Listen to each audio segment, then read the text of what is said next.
Konnichiwa.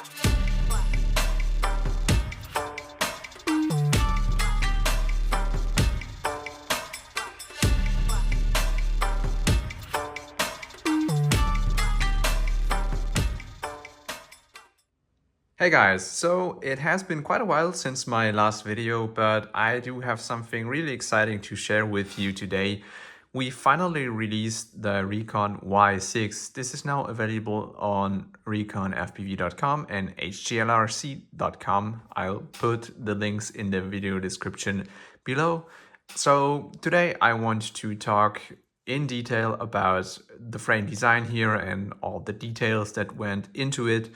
And then the most important question, I guess, is what is a Y6 good for? How does it perform? How does it fly? What are the pros and cons to going for a Y6 versus just a good old quadcopter? So let's get right into the details and what's under the hood of this setup here.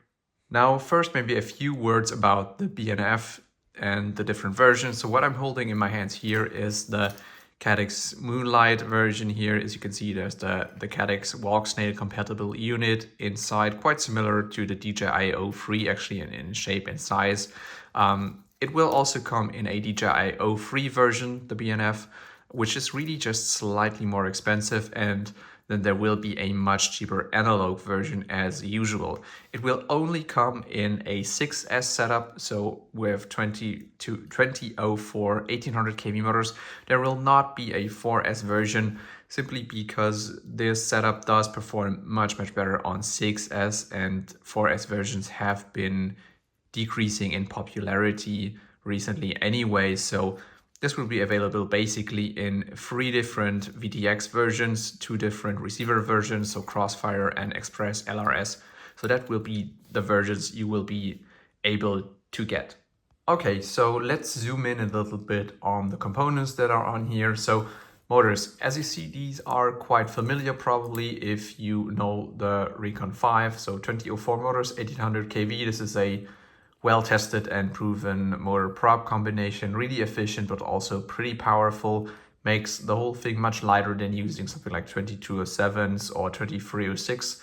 So it is basically the choice to go if you want to make a 5-inch setup, long range capable while still having enough power to freestyle a little bit here and there. Only difference is, compared to the Rekon 5, obviously we do have 6 of these motors and props, so our prop area is increased by 50%, and we do have quite a lot of carrying capacity on such a Y6 setup.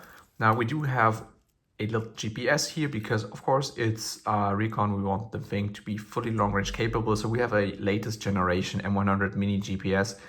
As you can see, this is much smaller than the old BN180s and BN220s that we had on our quads, but does perform very well. So really tiny GPS here, always good to have. And then basically the highlight on this quad is the 6-in-1 flight controller. So this is something that, as far as I know, did not exist before. It really makes building a Y6 much more convenient, and the whole inside of the quad much cleaner. So we do have 6 ESCs on here, an F7 flight controller and a MPU 6000 gyro. The ESCs are rated 40 amps, 45 amps peak, so plenty of spare room here regarding the amp rating. These motors also run without any issues on a 20 amp rated ESC, so this is really safe, and the electronics here will not be struggling with the power demands of the motors. XT60 connector, because of course we do have 6 of these motors, it's going to draw considerable amps, so we do have an XT60 nut and XT30 on here. Dual antennas on the O3 version and the Caddx Moonlight version, and that's basically it. You have the little Crossfire antenna here, so this is the overall setup.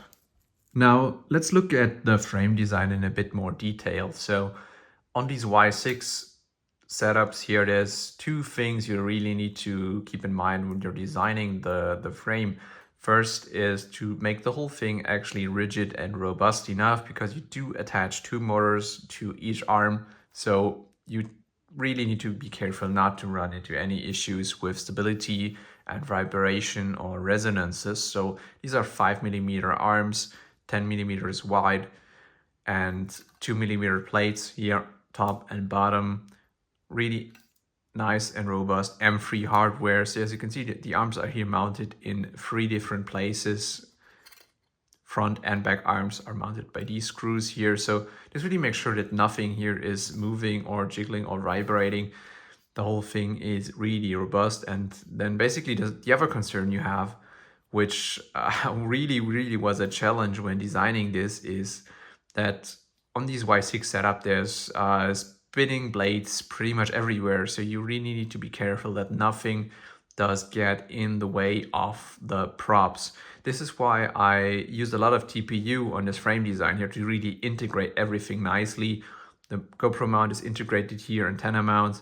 So this is really more of a compact design, really making sure that nothing gets in the way of the props, especially the XT60 here. As you can see, it's also attached because it does have to be quite close to a spinning blade also, so everything needs to be really well thought out and well mounted on these types of quads. Now I chose to basically put the GoPro between the arms here because the GoPro doesn't move. It's mounted here, so you don't run into any issues of the blades hitting the GoPro, which is not the case with the battery. So that's why the battery is on the bottom here, because it's below the prop. So if the battery moves around, there's no danger of the battery getting into the props. So that's why it's bottom mounted. It's balanced out by the GoPro mounted on top here, right between these motors. So that also makes sure that you do not have any props in view of the GoPro. It's really mounted in the center between the motors and props. So no props in view. That's a bit the overall concern here, making sure nothing gets in the props and everything is really nice and solid on such a Y6. So that's it. That's the B&F setup and the frame design. Everything here does sound a bit more simple than it actually was. So this design went through a lot of iterations, much more than usual, because again, there's so many details to think about, so many little things that could go wrong, that could go in the props, that aren't really easy to integrate here in such a setup. One example maybe for you to see here is the USBC, which is here in front on a separate little board, because it's really not easy to actually have a USB-C here on the board in a way that is accessible, because you do have to have all of these motor output solder pads on there. So there's no space to mount a USB in the rear. It's not accessible in the front as well. No way to access it. So the best way to actually do it was to have a special little board here, so it's nicely accessible from the front. So all these little details really had to be worked out, and this is why this thing has been in development for 1.5 years basically, until the design was really mature enough that we thought it was really ready to be released and enjoyed by all customers in the FPV community.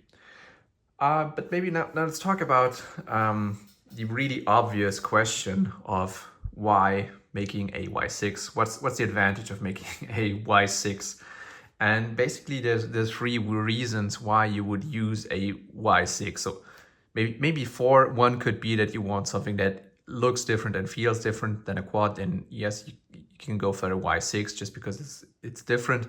But practically speaking, there's 3 things that a Y6 is actually quite good at doing. Number 1 is carrying capacity. So it's not much bigger than a 5-inch, but it does have 6 props, so 50% more prop area. So it can carry weight quite well. If you put a full-size GoPro on there, you barely notice any difference, especially since the GoPro sort of balances out the bottom-mounted battery. It's really good at carrying that weight. And second, it's really stable in the air. That's the biggest advantage of a quad with actually 6 propellers, because hexacopters behave similarly. They are very locked in the air, very stable. You might even say they feel pretty stiff, but if you're trying to do cinematic shots and not have your stick inputs go into the video feed and really having something look very smooth and controlled and flying like on rails, then a Y6 is really perfect. And finally, third thing that a Y6 is pretty good at is cruising speed. So this is not a very big quad, but it's actually rather heavy and powerful because it does have 6 motors. So that's why it does have a pretty high cruising speed. And with cruising speed, I mean the speed you can maintain for a pretty long time without overdraining your battery or without having to fly ridiculous angles. So the combination of these three things, being able to carry a full-sized action camera very well, moving really fast and doing so very smoothly and in a very controlled fashion, makes this absolutely perfect if you want to take some really cinematic shots of a landscape, of whatever it is, from chasing a car. This is really, really a good platform to do so. But now I would say enough of the talking. Let's go outside and let's get this thing in the air and let's actually show you how it performs. Okay, so time to see how the Y6 performs in the air. I'm going to use this setup here to demonstrate it to you. There's a full-size GoPro on there with an ND filter. We do have a 6S 1300 milliamp hours battery. That's a pretty heavy quad, but that's basically what this is intended to do. It's a Cadex Moonlight version, so I do have my Cadex setup here. This is a bit cumbersome, but that's how I think it's most comfortable. There's a big lithium-ion battery in the rear here, so do not have to worry about battery capacity. It's plugged through a long HDMI into my Orca, so I do not have to strap the receiver to my goggles, which I thought was too cumbersome. And I also do not have to worry about how my head is orientated towards the quads. This thing is not moving here. I can orient it perfectly to where I'm flying. So I think this should work out quite well. We have plenty of space here to take a few cinematic shots. So let's see how this thing moves through the air. So what you're seeing immediately is that this platform is gaining quite a lot of speed and momentum immediately and cruises very nicely at a really steady altitude over this field. So it immediately feels like you could pretty much take your hands off the sticks and just point the thing in a certain direction and just have it fly there smoothly. And it is also very easy to manage your sticks to get some smooth transitions and smooth turns. This is really the strength of such a Y6 platform. Getting some cinematic shots is very, very easy. Now, of course, what you're seeing here is GoPro footage, and there's an ND filter on there, and the hypersmooth stabilization is on, but that is basically all that has been done to this footage. It was just stick a GoPro on the quad and go. There's no post-processing or real steady go stabilization done after the fact. By the way, this was the first time that I used the Cadex walk snail system with the separate receiver that I plugged into my goggles, as I just showed you. I have to say, overall, I think it's fine. I'm not really impressed. It's not as good as the DJI system when it comes to range, image quality, and penetration power, and especially how stable the image transmission is. But it's actually really fine, I would say, and it's one more option, so it's not a bad thing to have, especially since there are more receiver options and they're in general more convenient to place in especially smaller quads. So it's a good thing to have, but honestly, this first flight session that I did with the walk snail wasn't super impressive to me, but also not bad. So if you don't want to go for DJI, I think it's a good option that gives you, in any case, much better image quality compared to analog. But this also wasn't an in-depth review that I did of the system, which was just some first impressions that I had. So you're also going to notice that in this flight session here, I didn't fly very far out simply because I didn't trust the Cadex system yet in terms of range and transmission stability, and I didn't have GPS reception because the sky was extremely clouded, so I wouldn't have any return to home function. But could you, in principle, long range this Y6? Yes, you absolutely can. It does have a really decent flight time on a 1300 milliamp hour 6S, which is what I'm using here in this flight footage, you will get anything from 5 to 10 minutes. Really depends on how you're managing your throttle in that case. And this is, I would say, more than enough to do some mid to light long range flying.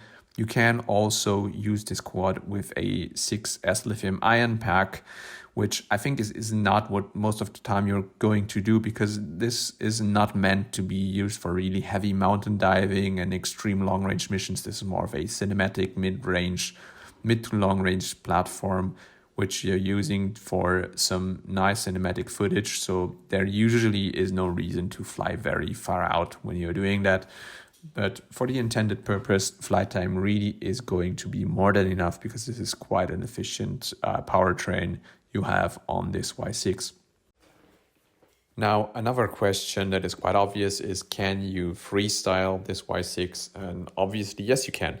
It is a 6S and it is really quite powerful. So I just purposely did some freestyle footage here with the full-size GoPro on, with a heavy 1300 millihour pack, and you can see that it's still able to flip and turn in a quite agile way. Now, I have to say, it doesn't really feel very nice flying in freestyle, because you always have a pretty heavy imbalance around the pitch axis on the Y6, because there's just 2 motors in the rear, 4 in the front. So the whole thing around its pitch axis is inherently a bit imbalanced, and having a lot of weight, a big pack and a GoPro on there makes the pitch axis feel a bit weird when you're flipping it around it. But it does feel completely fine around the yaw axis and the roll axis. So you can basically freestyle this without any issues, but you're going to notice that it's not made for heavy freestyle flying. For that, you're much better off with a 5-inch freestyle quad with some 2207 motors or 2306 motors. But you're not going to get the flight times on such a platform in any case, and it's going to be more difficult to get those cinematic shots, because the throttle is much more difficult to manage and the whole thing is much more reactive and doesn't have this locked and stable feeling that a Y6 will have. Okay, so I hope I mentioned everything that was of importance. If you have any more questions, please leave a comment down below on the video and I'm going to answer it. And check out the links in the description. That's where you can get this quad here. There's also going to be some independent reviews of other reviewers coming up soon, so look out for those. And thanks for watching, guys.